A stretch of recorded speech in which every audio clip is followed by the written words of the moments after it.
પટેલ, જૂનાગઢ જિલ્લા કોંગ્રેસ પ્રમુખ।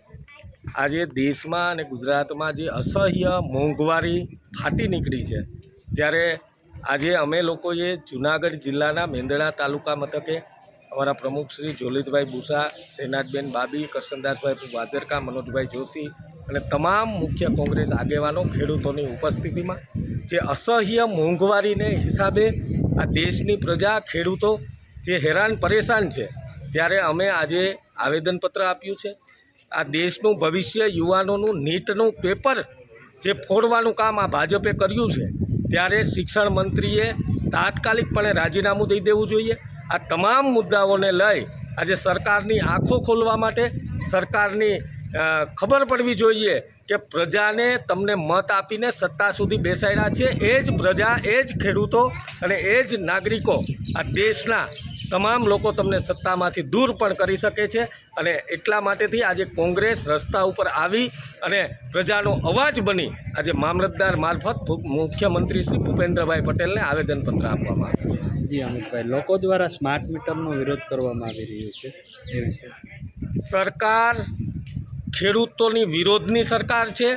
આ ભાજપે હંમેશા દેશના નાગરિકોને લોહી ચૂસવાનું કામ એ આ ભાજપે કર્યું છે, ત્યારે એમના માનીતા ઉદ્યોગપતિઓને ફાયદો કરાવવા માટે, એના માનીતા દીકરાઓને ફાયદો કરાવવા માટે આ સ્માર્ટ મીટર નામનું નાટક એક ગ્રામ્ય સુધી જે પહોંચાડી રહ્યા છે, ત્યારે હું સખત શબ્દોમાં વિરોધ કરું છું। આ દેશના બહુમતી માણસો, બહુમતી ખેડૂતો અને બહુમતીમાં નાગરિકો એ સ્માર્ટ મીટરના વિરોધમાં હોય તો એ કાયદો ન ચાલે, એ સ્માર્ટ મીટર ન ચાલે।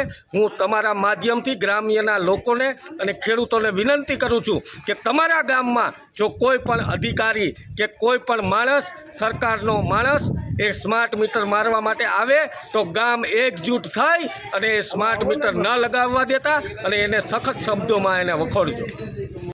તમારા માધ્યમથી મારે ભાજપ સરકારને કહેવું છે કે સરકારે માવતર કહેવાય, સોરું કસોરું થાય, માવતર કમ આવતર ના થાય, પણ હે ભાજપ, તમે તો માવતર જ કમ આવતર થયા છે। જે મોંઘવારીની વાતો કરી હતી અને બીજા 14 મુદ્દાઓ, મુખ્ય મોંઘવારીની વાતો કરીને ગુજરાત અને દેશના લોકોની આંખમાં તમે ધૂળ નાખી હતી કે અમે મોંઘવારી ઘટાડીશું। આજે મોંઘવારીને લીધે ગૃહિણીની આંખમાં પાણી છે। ગેસની બોટલ હોય, સોય હોય, ખેડૂતની કોઈ પણ બાબત ખરીદવાની હોય, એ બધું મોંઘું। મારો ખેડૂત રાત દિવસ મહેનત કરે છે। ખેડૂતને જ્યારે માર્કેટમાં ખાતર, દવા કે કંઈ પણ લેવા જાય તો સરકાર, તમે તમારા સ્વાર્થ માટે મોંઘું કર્યું છે, અને ખેડૂત જ્યારે પોતાની પ્રોડક્ટ વેચવા જાય તો તમે ભાવ નથી આપતા। સરકાર, મારે તમને કહેવું છે કે લોકશાહી એ કોઈના પપ્પાની જાગીર નથી। લોકશાહીમાં જો કોઈ બાપ હોય તો એ નાગરિકો છે, ખેડૂતો એ જ સર્વે સર્વા છે। આજે તમે જે સરમુખત્યારશાહી કરી રહ્યા છો ને, જે લોકોએ તમારા ખોટા વચનોના ભ્રમમાં આવીને ગુજરાત અને દેશમાં ભાજપની સરકાર બનાવી છે, હવે મોંઘવારી અને અન્ય ત્રાસથી લોકો એટલા ત્રાહિમામ થઈ ગયા છે। ભાજપ, મારા શબ્દો યાદ રાખજો, આ જ લોકો તમને ઘર ભેગા કરશે। તમારે સત્તાનો જે નશો છે ને, એ નશો ઉતારવા માટે આ જ લોકો તમને હળહળતી ખાટી છાશ પાસે, આ મારા શબ્દો યાદ રાખજો।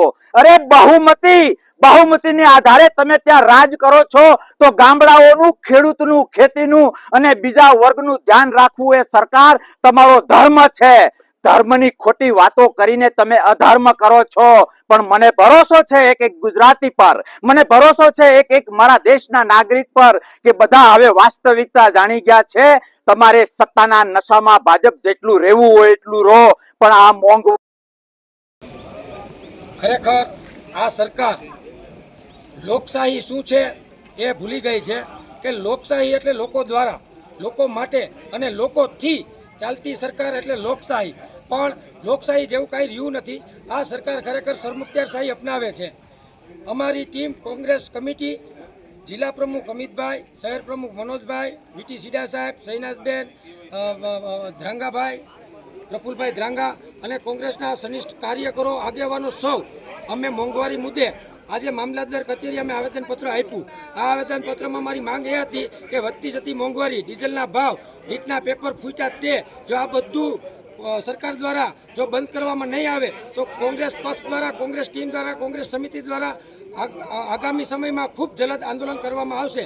અને બીજી વાત, આ સ્માર્ટ મીટર જ્યારે ગામડે ગામડે અત્યારે લગાડવામાં આવે છે, જો આ સ્માર્ટ મીટર બળજબરીથી લગાડવામાં આવશે તો પણ અમારી કોંગ્રેસ ટીમ દ્વારા અમે રસ્તા રોકો આંદોલન કરશું અને અમે મામલતદાર કચેરી રામધૂન બોલાવી અને અમે અમારી વાત સરકાર સુધી પહોંચાડશું.